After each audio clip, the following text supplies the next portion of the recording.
Live from Fargo and serving you on TV, online, and on the go. This is Valley News Live 10 at 10.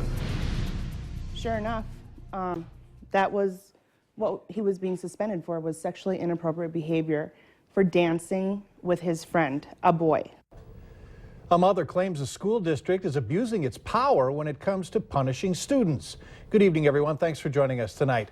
Elena Brewstead called our whistleblower hotline after the Bagley School District suspended her son for dancing with his best friend at their school winter dance. Now, Brewstead says the school is impacting students' futures and they need to reconsider what they're punishing students over. Valley News Team's Ashley Bishop investigates if the school is overstepping that line of letting kids be kids. We were not intending on anybody getting mad about it. We were just joking around. We were trying to get some laughs out of people, and it just was taken way too far. High school juniors Lucas and Travis are best friends, involved in school athletics and enjoy making people laugh. When they attended Bagley High School's December winter dance, they had no idea their simple dance moves seen here would be so shocking. My friend picked me up and just held me like a baby, and we're just walking around like on a slow dance for probably 15 seconds. School administrators were not happy. They suspended Lucas and Travis the following school day for what they said was sexually inappropriate behavior. I asked for reasons why, and they just kept on beating around the bush, I guess. They would not give us a reason, really, and they were kind of reaching. It seemed like they were reaching for a reason to punish us. We did the exact same thing in the previous year. Nothing happened, so. Everybody was laughing at them. Everybody was having a good time. I seen a lot of kissing and a lot of groping out on the dance floor, and I didn't see the chaperones do one thing about that. Lucas's mother, Elena, was in shock when she learned of the punishment. I was really lost for words. I thought, you've got to be kidding me, really? You're kidding, right? Elena talked with school officials where they explained to her the boy's actions were caught on tape. The frustrated mom wasn't getting answers and demanded to see the recording, but school officials said no. And I would like to see that video then. Oh, absolutely not. That is against school policies. It is a violation of the other students' privacy. Elena and Lucas are most upset that the school attached what they consider to be a very serious sexual allegations on his school record. If they see this on my record, that I might not be able to get into that certain college, and I might not even be able to get a job later on in life. I don't understand how you could even possibly think that this is in any way, shape, or form sexual. I said the boys were not kissing, they were not groping, they were not touching each other, they were dancing. But this is where the story takes a twist. While Lucas and Travis were dancing together, chaperones of the dance allowed one boy to bring in a blow-up doll as his date into the dance. Lucas Olson recalls how the school officials acted when his buddy brought the doll to the dance. There was 2 chaperones and 1 school officer, and right when they seen it, they all started laughing, so they obviously knew what it was. That's right. Chaperones and a school officer allowed the doll into the dance and even charged it admission. Olson says the chaperones agreed to let the doll in as long as the boys did not cause any trouble. But soon, explicit pictures like these were snapped. It was utter disbelief. Utter disbelief. That my son could be suspended for dancing with a boy, and yet a sex doll was appropriate for a school dance, a high school dance. It wasn't until after Elena brought up this double standard that the boy who brought the doll, as well as a few others that took pictures with the doll, were suspended as well. We asked Bagley School District to explain their decision to suspend Lucas and Travis. Bagley Superintendent Steve Carnes did not want to talk with us and would not release the video of the dance. He claimed that it contains, quote, private educational data. Now, Carnes did make a statement about the dance. Bagley High School has a student code of conduct printed in its student handbook. If students choose to break those rules while on campus or during a school-sponsored activities, consequences may apply to them. Because of student data privacy reasons, we do not comment on specific student matters. I looked through the student handbook to see the code of conduct for myself. There is nothing labeled code of conduct and nothing that addresses inappropriate dancing. There's only one section in the student handbook on personal relationships that say kissing, embracing, or hanging on each other should not be for public display. Elena says she feels nervous for students that are gay and wonders what would happen to them. And would they be shunned for dancing with a partner? It's really scary that the school would be given so much power to discriminate in the way that they seem to have with this case. In the Bagley High School student handbook, it says the district does not discriminate on the basis of sex, gender, or sexual orientation. I also spoke with a senior hockey player that attends the school, and he attended the dance. He said he was one of 4 students who were suspended for their involvement with the blow-up doll.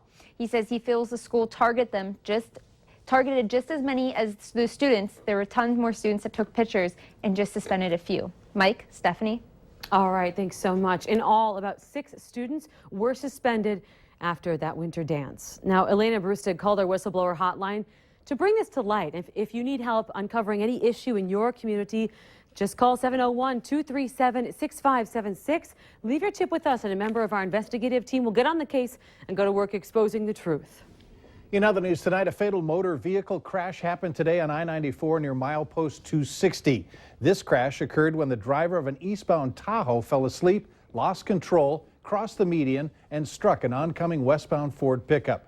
The driver of the Tahoe and the passenger of the Ford were both injured and transported to the Jamestown Regional Medical Center with non-life-threatening injuries. The roadway was partially blocked for several hours due to the crash, which is still under investigation by the North Dakota Highway Patrol.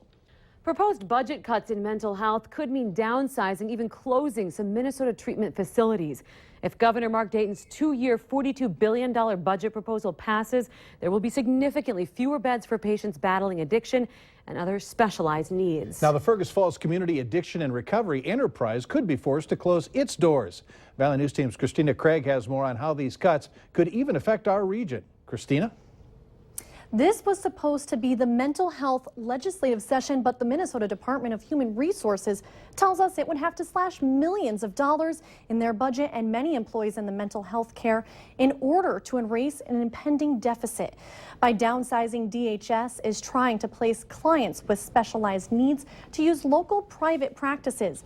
The Deputy Commissioner of DHS says this action stems from seeing a census decrease in many of the community addiction and recovery programs statewide.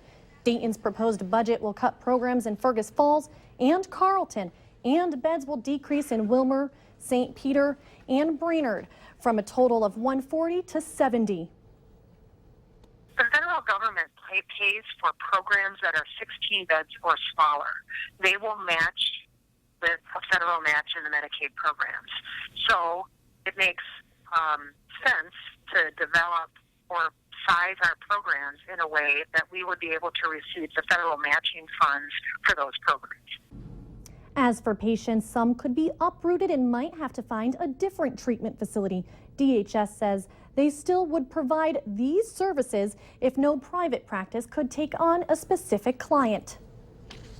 This proposal in its entirety really increases rates for private providers so they can take clients that we're currently seeing right now.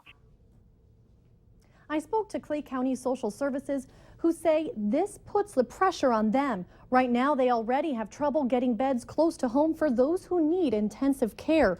Social Services say the challenge in helping many of these individuals is that they need integrated dual diagnosis treatment, and not every provider has this certification.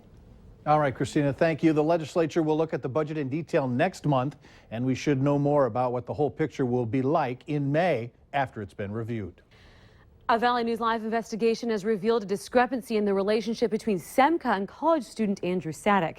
A review of the Semka drug case involving Sadek outlined how the Wahpeton College student became a criminal informant before his disappearance and death. That same review also left many questions, and when we went to the NDSC campus in Wahpeton, we tried to get answers. Sorry? Any reason you won't talk with us?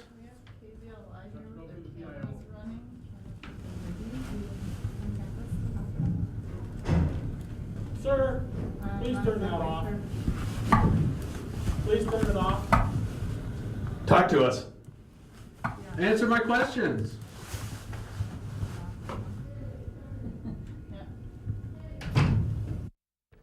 The North Dakota Attorney General's office, the BCI and BCA, and the campus all point at the NDSCS police as the agency responsible for the Sadek death investigation.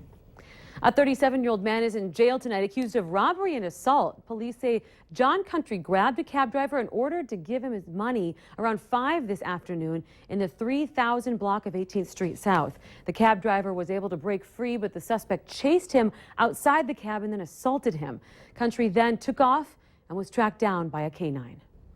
Plenty of attention in Bismarck to Common Core. There was more than 4 hours of testimony today on a House bill that would remove North Dakota from a consortium that supplies such standards. Supporters argue that Common Core is an unconstitutional overreach by the federal government that would open children and their parents to data mining without consent. Opponents point out that this version was created with the help of educators to encourage children to think critically, something that was not a focus under previous standards. 40 states, including North Dakota, use Common Core standards. A new brew is being poured across North Dakota in honor of the rolling Red River. Fargo Brewing Company launched its new beer tonight called Mighty Red. The brewery is partnering with a nonprofit called River Keepers this week, promoting its new brew while protecting and preserving the Red River. Fargo Brewing Company is hosting an event tomorrow from 4 to 7 where all the proceeds of pints poured will go to the nonprofit to help the Red River. The brewery is located at 610 University Drive North. Valley News Live 10 at 10 continues with no wait weather.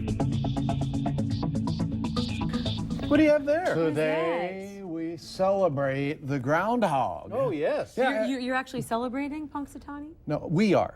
As collectively. Yeah. And Gigi's Cupcakes, she brought these by earlier, but I got to tell you, that's a pretty good groundhog. Take a look at the eyes. Okay. Yep. Yep, they're mesmerizing. And it looks like it's casting its shadow on the news desk. It does. And they did in Pennsylvania as well. So a little tidbit. And the forecast shows that we do have some wintry weather. And in fact, we're going to start right off with some snow potential as we go through the night tonight and the day tomorrow. A storm system will bring a track of light snow across the valley. Where you see the light blue shades, we're expecting under an inch, including Fargo. Hardly anything up near Grand Forks and Roseau. However, down to the south and west, we'll have measurable snow. The deeper blue shades there could be isolated locations picking up a few inches, like 3, maybe 4, 8 right now as temperatures have fallen. Under clear skies and fairly quiet winds, it's a cold start to the overnight, but the snow is already blossoming out to the west near Minot, in the oil patch near Williston, and in the big sky country of Montana. We have flakes flying. Even some areas of freezing drizzle down near I-94 between Glendive and the Billings area this evening. So this will continue to spread in a southeasterly direction. Here's your hour-by-hour forecast to show you what you can plan for. Now, as we head through the overnight, cold conditions here in the valley and particularly in western Minnesota. So as we go through the overnight, we'll see the best chance of snow moving into our westernmost counties. So if you're in Jamestown, if you're in Lemoore or down in towards the Lisbon area, and portions of southernmost Richland County, that's where the best chance of snow will be. First thing in the morning, the rest of us, clouds move in, and when clouds move in, they kind of radiate off energy and help warm the lower atmosphere. So we'll have rising temperatures as we go towards daybreak after they fall quite quickly.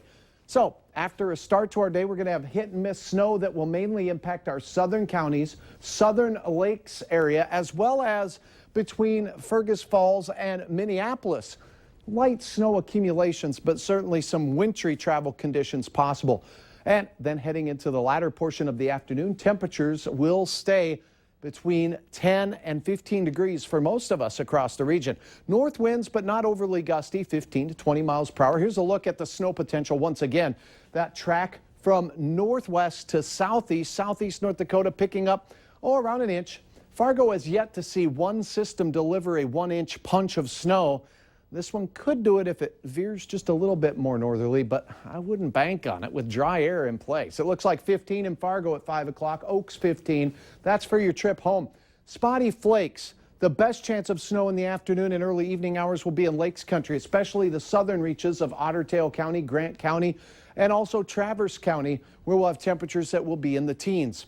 How about 5 to 10 degrees for the Northland? Nary a flake of snow, albeit a little flurry activity in Polk County and maybe Norman County. 11 for Grand Forks, 7 in Langdon. All right, let's take a look at your planning forecast, but first take a look at this. Near Edgeley, courtesy of Gene, capturing a beautiful sun low in the sky. And here is your forecast. A cold Wednesday after our chance of snow on Tuesday, and then we start to warm up again, but that will come again with a chance of measurable snow. And this system in toward the weekend could deliver enough measurable snow where it could be shovel trouble. So the old gopher might be right.